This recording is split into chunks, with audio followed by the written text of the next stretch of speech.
Aujourd'hui, nous voulons encore parler de la parole de Dieu au peuple de Dieu. Et les écritures que nous allons lire, c'est dans le livre de Naoum au chapitre 1. Naoum au chapitre 1, le verset 9. D'abord, Naoum est un prophète. Et le mot Naoum signifie le consoler, celui qui est apaisé, celui qui est satisfait ou celui qui est vengé. C'est-à-dire Dieu l'a vengé. Dieu a vengé Naoum. Alors que je priais pour les nations en Afrique, je priais pour beaucoup de pays, pour que Dieu suscite des nouveaux présidents qui ont à cœur le destin de l'Afrique. Et Dieu m'a amené dans cette écriture-là pour me montrer qu'il a commencé ce changement-là sur lequel je suis en train de prier. Alors, mon message aujourd'hui s'adresse à ceux-là qui veulent postuler pour des postes de président en Afrique, des postes de premier ministre, des postes de député, des postes de maire, des postes de toutes sortes de positions, que ce soit dans les multinationales, les postes de présidence et toutes sortes d'autorités à divers niveaux, que ce soit à l'ONU, que ce soit à l'OMS, que ce soit à l'Organisation mondiale du commerce, partout dans les organisations. Et c'est pour cela que je viens encore pour parler à travers la parole de Dieu à ceux-là qui nous écoutent sur YouTube ou dans divers réseaux. En ce moment, je vais lire le verset 9 de Naoum chapitre 1. Que méditez-vous contre l'Éternel? C'est la question. C'est lui qui détruit. L'affliction ne paraîtra pas deux fois. Amen. Que méditez-vous contre l'Éternel? C'est lui qui détruit. Et que l'affliction, ou on peut l'appeler encore la détresse, ne paraîtra pas deux fois. Exemple, tu as essayé quelque chose une première fois, tu as posé ta candidature pour un poste donné ou pour un poste de présidence, un poste quand même multinational, et puis on ne t'a pas retenu, mais la Bible te dit aujourd'hui que cette méditation-là ne vient pas de lui. Ce plan-là ne vient pas de lui. Lui, il est capable de détruire ce que l'ennemi a mis en place, qui a fait que tu as échoué la première fois. Mais la deuxième fois, il te donne le courage que cette détresse qui avait paru dans le temps, cette affliction-là, que cela ne paraîtra point deux fois. Ça va t'arriver que la seule fois que cela est arrivé, mais la deuxième fois, cela n'arrivera pas. Donc je suis venu encourager quelqu'un que tu puisses aller encore une deuxième fois là où on t'a dit non. Retourne encore une fois. La main de Dieu veut agir en ce moment et il agira pour la gloire de son nom. Amen. Nous allons partir dans le livre de Lamentation au chapitre 3.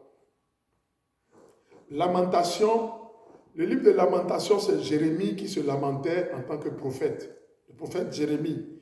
Et dans le chapitre 3, au verset 27, il dit, il est bon pour l'homme de porter le joug dans sa jeunesse. Le verset 28, il se tiendra solitaire et silencieux parce que l'Éternel le lui impose. Il mettra sa bouche dans la poussière sans perdre toute espérance. Et le verset 30 dit, il présentera la joue à celui qui le frappe. Il se rassasiera d'opprobre. Le verset 31, car le Seigneur ne rejette pas à toujours. Verset 32. Mais lorsqu'il afflige, c'est ça que nous avons vu tout à l'heure, le mot affliction ou détresse. Mais lorsqu'il arrive, le mot mais change toute la situation. Mais lorsqu'il afflige, il a compassion selon sa grande miséricorde. Sa miséricorde est une grande richesse. Et la Bible dit ici dans le verset 32, mais lorsque l'Éternel afflige, il a compassion selon sa grande miséricorde. Verset 33, car ce n'est pas volontiers qu'il humilie et qu'il afflige les enfants des hommes. Gloire à Dieu. Le verset 34 dit, quand on foule aux pieds tous les captifs du pays, quand on viole la justice humaine à la face du Très-Haut, comme on le voit dans les pays en Afrique de l'Ouest en général, surtout les pays francophones et qui ont le CFA en partage, la Bible dit dans le verset 34, quand on foule aux pieds tous les captifs du pays, les habitants du pays en quelque sorte, et qu'on viole la justice humaine à la face du Très-Haut, à la face de l'Éternel, notre Dieu, le verset 36 dit, quand on fait tort à autrui dans sa cause, donc on prend des mauvais, comment dirais-je, jugements pour faire tort à des gens qui sont vraiment, comment dirais-je, qui ont leurs droits méprisés par les autorités, les chefs d'État qui manipulent les lois à leur guise. La Bible dit ici, quand on fait tort à autrui dans sa cause, dans sa justice, le Seigneur ne le voit-il pas? Le Seigneur, cela veut dire que le Seigneur ne restera pas le bras croisé dans tout ce qui se passe en Afrique de l'Ouest, et particulièrement au Bénin, en République populaire du Bénin. Et le verset 37 dit ceci, qui dira qu'une chose arrive sans que le Seigneur l'ait ordonné? N'est-ce pas de la volonté du Très-Haut que viennent les maux et les biens? Pourquoi l'homme vivant se plaindrait-il? Que chacun se plaigne de ses propres péchés ou de ses propres crimes, de ses propres fautes, en un mot. Amen. Quand on viole la justice humaine, le droit humain, en d'autres termes, à la face du Très-Haut, de l'Éternel, notre Dieu qui est créateur du ciel et de la terre. Quand on fait tort à autrui dans sa cause, le Seigneur ne le voit-il pas? Je suis venu aujourd'hui sur ce plateau pour encourager quelqu'un, quelque part, qui nous regarde par les réseaux sociaux YouTube, que Dieu lui donne une deuxième chance. C'est vrai que nous n'utilisons pas beaucoup le mot chance, nous qui utilisons la Bible, mais en français, c'est le mot que je peux placer pour exprimer ce que je veux dire. Dieu donne une deuxième chance. Qu'est-ce qui s'est passé dans la vie de l'enfant prodige dans la Bible? La Bible dit, un jour, il s'est levé, il a demandé à son père, ils étaient deux garçons dans la maison, il a demandé à son père de partager les biens qu'il veut laisser après sa mort entre eux deux, entre son grand frère et lui. Et le père a regardé, il a dit ok.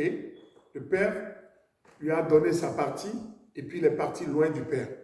Mais malheureusement, quand il est parti loin du père, il n'avait pas réussi. Il est retourné et lorsqu'il devait retourner, il a pris la décision en disant que j'ai dissipé tous les biens que mon père m'a remis comme héritage et maintenant je me retrouve comme un enfant d'un esclave qui n'a de quoi vivre, de quoi manger et que aujourd'hui il prend la décision de retourner à son père et s'il faut manger ce que mangent les serviteurs dans la maison de son père, il préfère y retourner.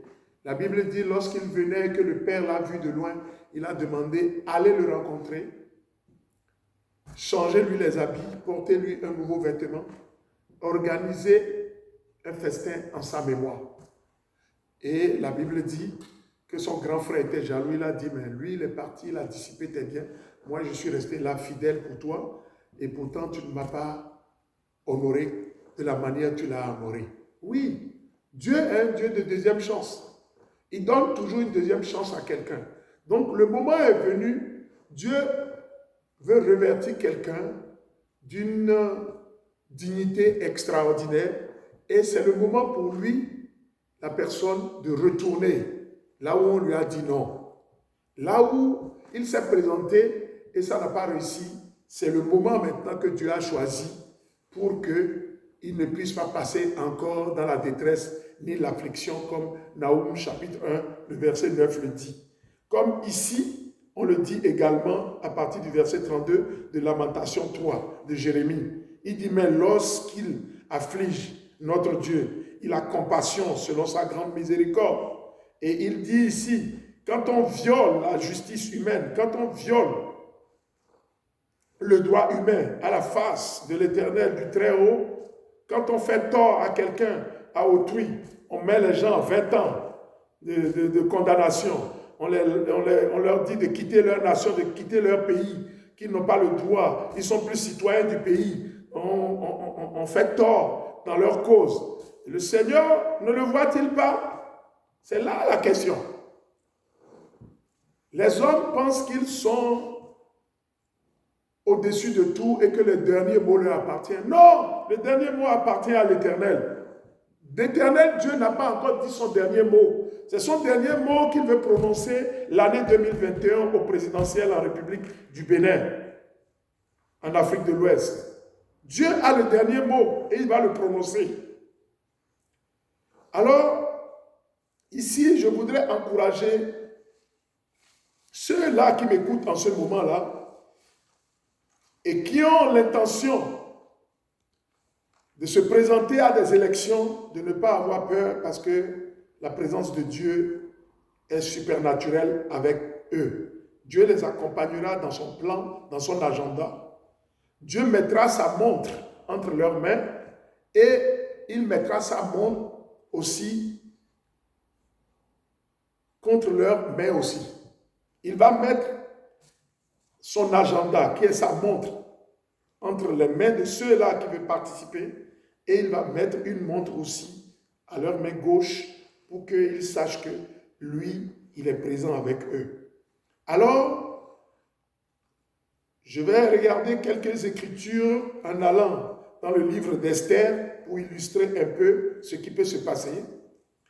Dieu, dans sa justice, a permis que le roi Assuris soit au pouvoir et les Juifs étaient dispersés dans la nation. Je veux parler du livre d'Esther et de la vie d'Esther et de son oncle Mardoché. Alors, qu'est-ce qui s'est passé? Il y avait la reine qui était appelée du nom de Vachi, qui avait organisé un festin. Le roi aussi avait organisé un festin pour faire connaître ses richesses dans son royaume à tout le peuple sur lequel il avait autorité. Il avait autorité dans 27 États différents, 27 peuples, 127 peuples plutôt, 127 États différents. Donc c'est comme aujourd'hui, quand on prend les Nations Unies, c'est comme les Nations Unies, le secrétaire général, c'est comme il est secrétaire général de plusieurs nations. Donc c'est la même chose. Assuris était comme un roi très puissant et son autorité s'étendait sur 127 pays différents et sur plusieurs ethnies, plusieurs peuples. Alors, à un moment donné, il a invité la reine Vachi de se présenter dans la cour du roi. Et la reine a dit qu'elle est occupée, qu'elle ne peut pas se présenter. Alors, les serviteurs sont allés rapporter au roi que Vachi a refusé de se présenter. Et dans le même temps, ils ont précisé au roi qu'elle n'a pas respecté le roi. Alors, si elle ne respecte pas l'appel du roi, ça veut dire que tous les serviteurs du roi aussi vont faire pareil. Alors, ce n'est pas honorable pour le roi. Et qu'est-ce qu'on doit faire? Le roi a demandé de prendre un décret. Donc, ils ont pris un décret dans lequel ils ont dit que Vachi n'est plus reine. à partir de cet instant-là, qu'elle n'a pas obéi au roi, à sa majesté. Donc, elle a perdu son autorité. Mais entre-temps, le roi, chaque année, on fait des investigations pour faire l'élection Miss. On choisit les plus belles femmes du pays, surtout des femmes vierges, et on les amenait dans la cour du roi. Et il y avait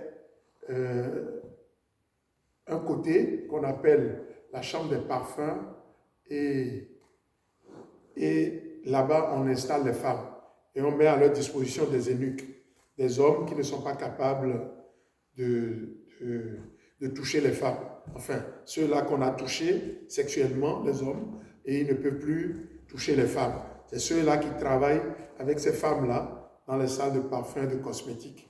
Donc, il faut passer 6 mois de cosmétiques pour aller devant le roi, ou parfois durer 1 an avant de se présenter devant le roi. Et toutes ces filles-là qu'on choisit, elles doivent être des filles vierges. Alors, parmi ceux-là, il y avait Esther qui avait été élevée par Mardoché. Le père d'Esther est décédé, sa mère est décédée, et puis Mardoché était son oncle. Donc Mardoché qui l'a éduquée. Donc, quand Mardoché l'a éduquée, et ça lui a permis de devenir Miss dans la nation et de se retrouver dans la cour du roi. Et lorsque le roi a organisé un festin pour faire le choix d'une nouvelle reine, le choix s'est porté sur Esther. Et il faut reconnaître que Esther était juive. Mardoché était juif. Alors, à un moment donné dans le royaume, la Bible dit qu'il y avait eu une tentative de coup d'État contre le roi, et c'est Mardoché qui était le portier, et il a entendu parler, et il est allé reporter ça au service de renseignement du roi, et ils ont fait les investigations, et ils ont constaté que les 2 eunuques portiers là voulaient évidemment, qui sont des gardes du roi, voulaient évidemment faire un coup d'État, et on les a arrêtés les 2. Mais cela a été marqué dans les livres du roi. Donc, il y avait les situations chroniques qu'on marquait dans le livre sous forme de souvenirs. Et lorsqu'un moment arrive, on ouvre ce livre-là pour voir qui sont ceux-là qui ont bien fait leur travail pour pouvoir les promouvoir. Alors, il est arrivé que, au lieu de promouvoir Mardoché, ils ont promu Haman. Certains, ils ont manipulé, ils n'ont pas dit au roi que Mardoché avait fait certaines choses qui avaient sauvé la vie au roi. Ils ont manipulé, ils ont nommé Haman à la place. Haman, personne ne savait d'où il venait, il était devenu le chef suprême du roi. Alors, qu'est-ce qui s'est passé? Haman a demandé maintenant que lorsque lui, il vient à la cour du roi, tout le monde doit se prosterner devant lui, tout le monde doit s'agenouiller devant lui. Mais il n'est pas permis aux Juifs de s'agenouiller devant des païens, devant d'autres cultures, devant d'autres ethnies. Alors, Mardoché refuse de se prosterner quand il passe. Alors, ils ont conspiré contre lui, ils ont fabriqué un bois qui est long de 50 coudées. Quand on parle de coudées, c'est un coudé égale environ 5 mètres. Et puis, 50 coudées, ça fait environ 250 mètres. Donc, ils ont fait un bois, ils ont dit que s'il ne se procède pas prochainement et qu'il fait le juif, ils vont le pendre à ce bois-là. Alors, qu'est-ce qui s'est passé? Mardoché a été informé. Donc, il est allé voir Esther pour dire à Esther ce qui veut se passer, que Haman, qui a été choisi maintenant, veut tuer tous les Juifs dans toutes les provinces, dans les 127 États que dirige le roi. Alors, il a demandé à Esther de faire quelque chose, d'aller devant la cour du roi pour aller se plaindre au roi. Mais il n'est pas permis, selon la loi du royaume, d'entrer dans la cour du roi si le roi ne t'a pas invité. Ou si tu dois entrer dans la cour du roi, il faut forcément que le roi te tende son sceptre et que tu tiennes le bout du sceptre. Là, une grâce t'a été accordée par le roi. Sinon, tu es tué directement. Tu es mis à mort, selon la loi qui existait. Alors, Mardoché a dit à Esther, si tu ne fais rien et que tu es en train de regarder à la loi là, si tu ne fais rien et que tu es en train de regarder à la criette qui a été mise en place dans la nation béninoise, le secours viendra d'ailleurs. Et ne pense pas que toi, Esther, tu seras sauvé parce que tu es dans la cour du roi. Tu es juive également. Mais le secours viendra d'ailleurs et tu périras. Mais nous, Dieu va nous envoyer le secours d'ailleurs. Alors, Esther a décidé, elle a dit alors, elle a demandé à ses serviteurs d'aller dire à Mardoché de jeûner 3 jours. Lui aussi va jeûner 3 jours avec ses servantes et avec tous les animaux qui sont avec elle, que lui aussi n'a qu'à jeûner. Alors, Mardoché aussi, 3 jours, nuit et jour, sans manger, sans boire. Même les serviteurs qui sont dans leur maison et les animaux qui sont dans leur maison, ils ont refusé de leur donner à manger pendant 3 jours. Et le 3e jour, la Bible a dit ici qu'elle s'est revêtue des habits royaux. Elle s'est revêtue de ses habits royaux, elle est entrée dans la cour du roi. Et lorsqu'elle est rentrée dans la cour du roi, si on lit le livre d'Esther du chapitre 1er jusqu'au chapitre 7, et je rends court l'histoire, et le livre d'Esther là, ça finit vraiment au chapitre 10. Mais quand vous lisez jusqu'au chapitre 7, vous avez complètement l'histoire bien rédigée et vous allez tout comprendre. Et la Bible dit que elle s'est habillée en habits royaux, elle est rentrée dans la cour du roi. Et lorsque le roi l'a vue, elle a trouvé grâce devant le roi lui a tendu le sceptre, elle a tenu le sceptre, et le roi lui a dit, qu'est-ce que tu veux que je fasse pour toi? Même si tu veux la moitié du royaume, je te le donne. Il dit, même si tu veux la moitié du Bénin, la République du Bénin, en Afrique de l'Ouest, je te le donne. Alors, elle a dit, non, j'organise un festin, qu'il plaise au roi, avec son autorité, son chef de sécurité, Aman, de se présenter chez elle, et il va les recevoir. Et le roi a été d'accord, et le roi est venu dans sa cour, et puis elle les a reçus avec du vin. Et quand elle a fini de les recevoir avec le vin, le roi lui a demandé, mais dis-moi ce que tu veux. Elle a gardé la chose encore. Elle a reporté pour le lendemain. Elle a dit au roi, tu vas revenir au 2e festin le lendemain, et c'est là que je vais te dire ce que je veux. Alors le roi est parti, et quand il est arrivé, il ne pouvait pas dormir.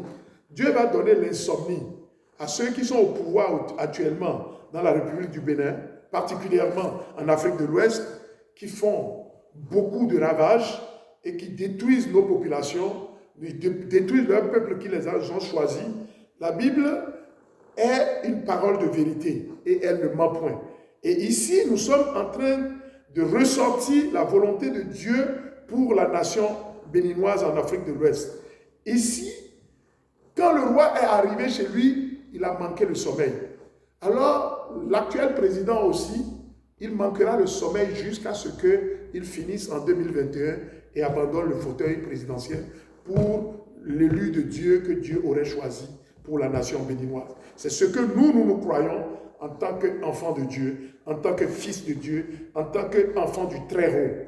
Alors, ce message est porté pour éclairer le monde entier autour de nous, pour savoir que c'est un enjeu que Dieu a pris, c'est une décision que Dieu a prise, c'est son épée qu'il a branlée et que nul ne peut résister en sa présence. Ici, le roi a manqué le sommeil. Donc, l'insomnie est rejetée dans le camp de ceux qui dirigent au Bénin actuellement, en République du Bénin actuellement. Et le roi a demandé de lui donner le livre des chroniques pour voir qui sont ceux qui ont fait quelque chose, qui méritent quelque chose, peut-être qu'il n'a pas fait. Alors il s'est rendu compte que Mardoché lui avait sauvé la vie.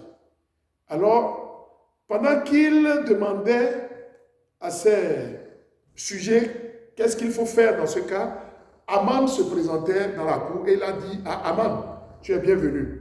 Aman, dis-moi, celui qui a fait telle chose et a sauvé la vie au roi, quand les gens veulent lui faire un coup d'état, il lui a sauvé la vie, qu'est-ce qu'on doit lui faire? Il a dit non, le roi doit lui donner son anneau, le roi doit lui porter son habit royal, doit lui donner son habit royal, lui donner son cheval, il va monter dessus et il va tourner dans tout le royaume pour faire montrer à tout le monde qu'il a une distinction, une célébrité.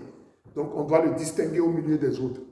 Alors il a dit, le roi lui a dit, Aman, fais tout ce que tu as dit là, et vite fait. Et il a couru, il est allé le faire. Et lorsqu'il est revenu à la maison, sa femme lui a dit, tu as vu tout ce qui s'est passé là. Ce que tu as fait là, si tu continues de dire que Mardochée va se prosterner devant toi là, c'est ta mort. Tu es fini. C'est mieux d'arrêter ce que tu es en train de faire. Il dit qu'il ne va pas arrêter, qu'il va continuer toujours. Il va poser sa candidature pour le deuxième mandat, que Mardochée ne prendra pas sa place. Alors, Dieu veut lui donner la honte. Et qu'est-ce qui s'est passé? La Bible dit que lorsque les deux, Aman et le roi, sont venus le deuxième jour au festin, ils étaient en train de manger, de boire le vin. Et puis, Esther a dit, voilà ce que je veux. Je demande que tu me laisses la vie, roi, laisse-moi la vie, moi la reine Esther. Mais la deuxième chose que je te demande, cela concerne Aman. Roi, Aman là, il est contre mon peuple, tu dois le retrancher du royaume. Il dit, ah, si c'est ta volonté, je vais le faire. Mais comment on va le faire? On a dit non, lui-même, il a préparé un bois sur lequel il veut pendre Mardochée. Et le roi a dit, mais je rentre dans ma cour royale d'abord, je retourne d'abord pour aller réfléchir. Alors quand il est retourné pour réfléchir, il revient voir Esther dans l'appartement de Esther. Et qu'est-ce qu'il voit? Aman va dans la chambre de Esther. Il va auprès du lit pour aller lui demander pardon. Et lorsque le roi a vu ça, il a dit, il veut même violer ma femme en plus. Donc, ça fait deux choses. Il est allé trop loin. Alors, il a dit, ramassez-le et allez le pendre. Il a été pendu. Donc, je ne souhaite pas qu'un président actuellement en République du Bénin soit pendu ou soit traîné dans les rues par les populations. Mais c'est mieux de refuser la honte et de faire ce que Dieu va lui demander de faire. Et Dieu l'a déjà dit, Dieu l'a déjà prononcé. Sa royauté a pris fin. En 2021, il doit laisser le pouvoir et laisser celui que Dieu a choisi pour faire avancer le pays. Dieu veut changer la nation béninoise et il veut l'utiliser pour changer l'Afrique entière. Et que le nom du Seigneur soit glorifié par rapport à ce message. Et maintenant, je veux parler de deux choses encore pour avancer. Dans Genèse chapitre 24,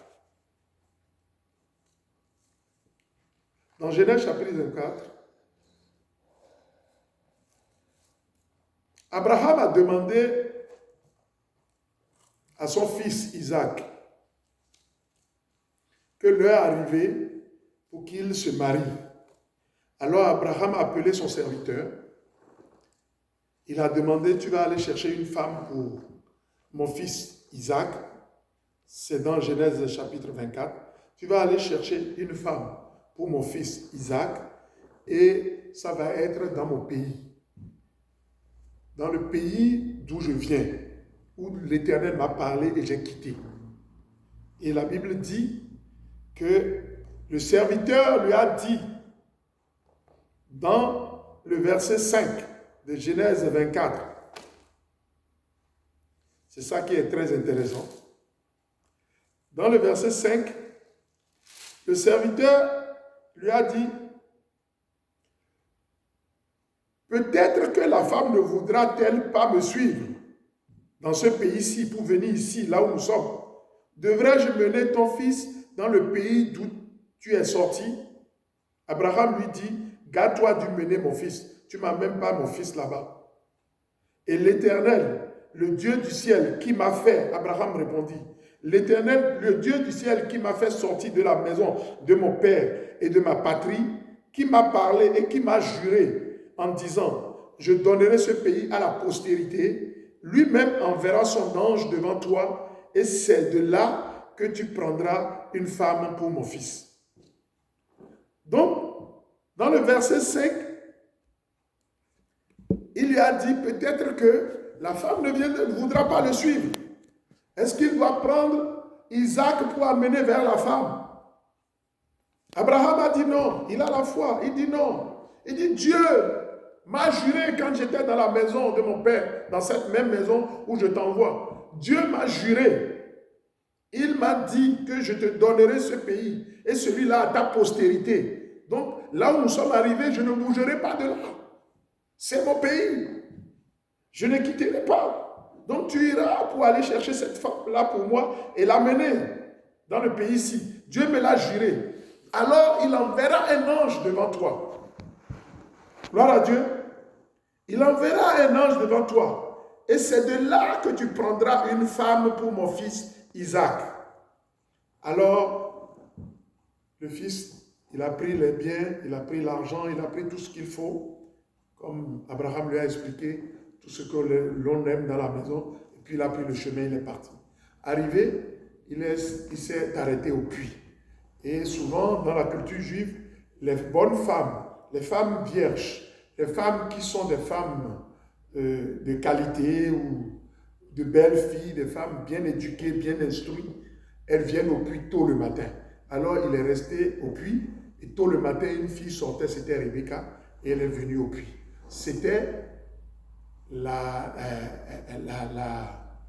fille de la sœur de Laban. Laban est de la famille et la femme d'Abraham, de Sarah. Donc, c'est tellement intéressant, c'est-à-dire que ici, il est allé chercher une femme dans sa propre maison, dans sa propre famille, dans son propre pays, dans sa propre patrie, pour son fils. Il n'a pas marié les femmes cananéennes à son fils Isaac. Et cette femme-là qu'on a trouvée là-bas, elle s'appelait Rebecca. Donc, c'est la fille de la sœur de Laban.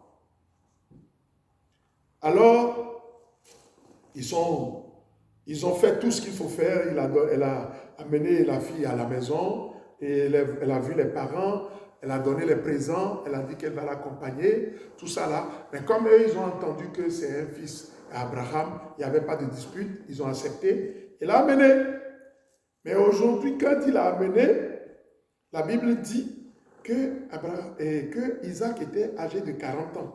Quand on regarde dans le chapitre 26, Isaac était âgé de 40 ans. Quand il prit pour femme Rebecca, ça c'est le chapitre 26 au verset 20. Abraham engendant Isaac, Isaac était âgé de 40 ans quand il prit pour femme Rebecca, fille de Bethuel, l'araméen, de Padar Aram, et sœur de Liban, l'araméen, de Laban, l'araméen. Tu vois? Donc ça a été bien expliqué ici. Alors, qu'est-ce qui s'est passé? Avec cette femme qui était vierge, qui était Rebecca, qui vient de la maison de leur parenté, la Bible dit que pendant 20 ans, ils sont restés ensemble, il n'y avait pas d'enfant. Mais qu'est-ce que Dieu a fait du miracle? Lorsque Isaac est en train d'avoir 60 ans, dans la 60e année, ça veut dire 20 ans après que Rebecca a conçu et c'était des jumeaux qui étaient dans son sein.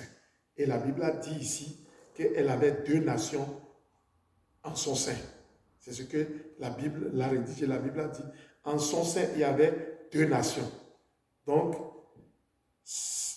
le premier, quand il est sorti, il était roux comme un manteau de poil. Ça, c'est le verset 25 de Genèse 25. Et le deuxième, lorsqu'il est sorti, il tenait le talon du premier, qui s'appelait Esaü. Et son nom était Jacob. Il tenait le talon. Donc, il luttait pour la première place, pour sortir du ventre de sa mère. Ça, ce n'est pas révélation que Dieu le sort. Donc, qu'est-ce que je voudrais faire comprendre habilement par ici? C'est que Dieu a toujours tendance à utiliser une première personne et une deuxième personne. Et la Bible dit que ça a duré 20 ans. Et nous sommes en 2020. Dieu veut changer l'histoire des choses chaque 20 ans. C'est biblique. Dieu change l'histoire chaque 20 ans. Il change l'histoire, il change quelque chose en chaque 20 ans, parce que 20 ans est considéré comme une génération de jeunesse. Les jeunes gens ont 20 ans, on les considère comme une génération de 20 ans. Donc on parle de 4e âge lorsqu'on fait 20 ans x 4. ainsi de suite. On parle de troisième âge lorsqu'on fait 20 ans fois 3. Certains prennent 25 ans, mais bibliquement parlant, ça prend souvent 20 ans, 20 ans. Gloire à Dieu. Alors, nous sommes en 2020 et Dieu est en train de préparer quelque chose pour un changement, pour qu'un changement vienne. Chaque 20e année qui passe, lorsqu'on rentre dans la 21e, il y a toujours un changement chez Dieu. Dieu n'accepte pas que les choses restent telles qu'elles sont. Ça, c'est la volonté parfaite de Dieu qu'au Bénin, nous ayons un nouveau président en 2021 par sa grâce et par sa main puissante sur la nation. Nous élevons la main puissante de Dieu sur la nation béninoise en Afrique de l'Ouest actuellement, et que cela soit ainsi et que cela reste jusqu'à la fin du mandat de celui qui est présentement au pouvoir au nom de Jésus-Christ de Nazareth. Amen. Alors, je voudrais finir en disant ceci. Je voudrais finir en disant ceci, que tout peuple, quelle que soit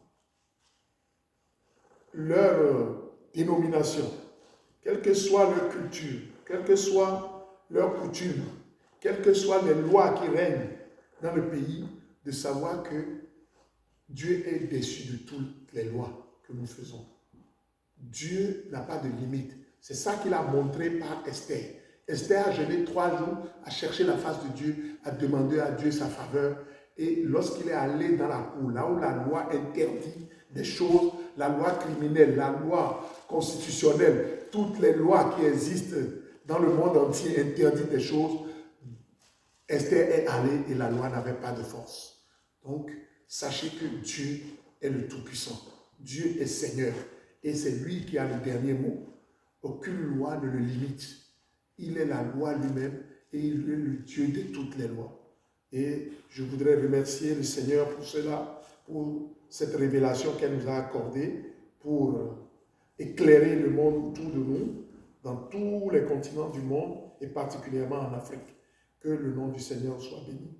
Au nom de Jésus. Je ne peux pas finir sans dire que ceux qui nous regardent de loin et qui n'ont pas encore confessé le Seigneur Jésus comme leur sauveur personnel, que ce soit depuis la République du Bénin en Afrique de l'Ouest et dans tous les pays d'Afrique ou des 5 continents du monde entier, je demande de répéter cette prière. Seigneur Jésus, j'ai péché contre toi. J'ai fait ce qui est mal à tes yeux. Pardonne-nous et je reviens à toi. Comme je reviens à toi, Seigneur, accepte-moi dans ton royaume. Inscris mon nom dans le livre de vie pour la nouvelle Jérusalem céleste à venir. Et à partir d'aujourd'hui, que tu inscrives sur ma vie le nom du saint royaume qui est appelé du royaume de Dieu le Père. Et je demande, Seigneur, à chacun qui ont répété cette prière, que tu leur pardonnes leurs fautes réellement, que tu les laves avec le sang précieux de Jésus et que tu les libères et qu'ils puissent marcher et aller dans les églises vivantes où les Écritures saintes sont enseignées avec persistance et autorité et au nom de Jésus. Amen.